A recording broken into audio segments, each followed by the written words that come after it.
The Painted Ponies by Alison Lester. The Painted Ponies. Matilda loved staying at Grandma Lucky's house.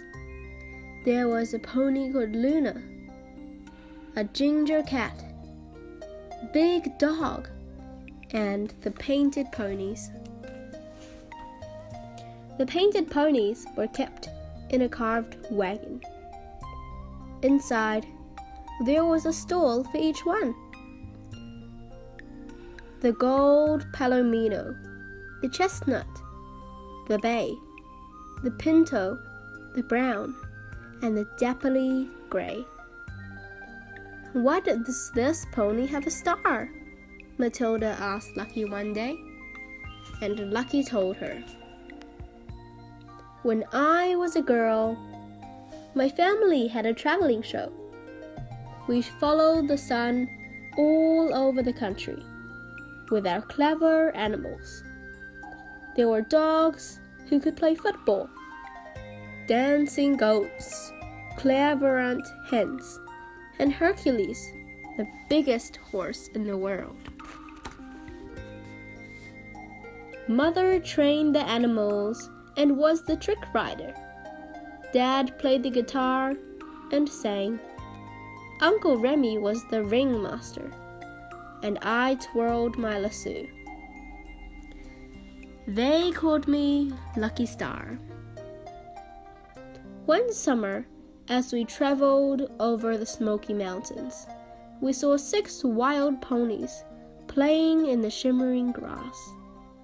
We saw a gold palomino, a chestnut, a bay, a pinto, a brown, and a dappley gray. We moved on from the hills to the coast, but we couldn't stop dreaming about those ponies. We could see their glossy coats shining in the sun, and their manes swirling as they bucked and danced around each other. Mother and I talked about how wonderful it would be to have them in our show. "No," said Dad, "let them be. They are wild horses." But in the deep of winter, Mother and Uncle Remy returned to the mountains to capture the ponies. When they found them, they weren't dancing anymore. They were huddled together, shivering with cold.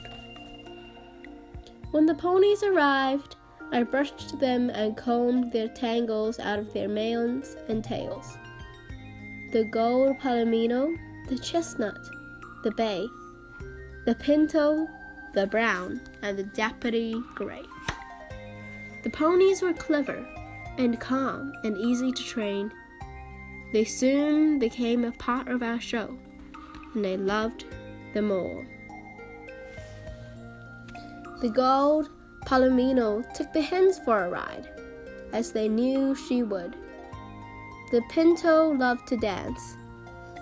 The bay was a trickster. The chestnut raced the dogs around the ring. The brown could count. And the dappley gray was mine. She trotted steadily and sure as I danced and tumbled on her back.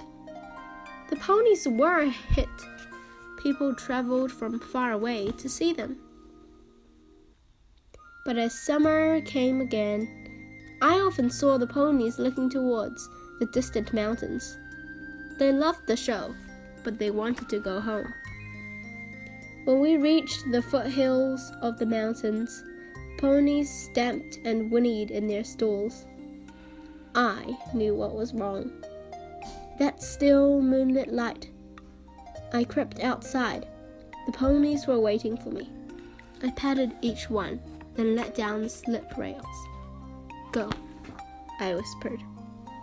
As the ponies thundered away, the mist and the dust they raised hung in the air like mist. I cried for the gold palomino, the chestnut, the bay, the pinto, the brown, and the dappley gray. Then, in the still of night, I heard the sound of one pony.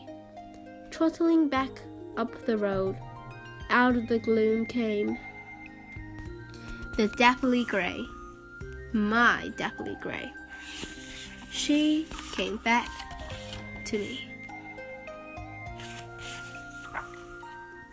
The end.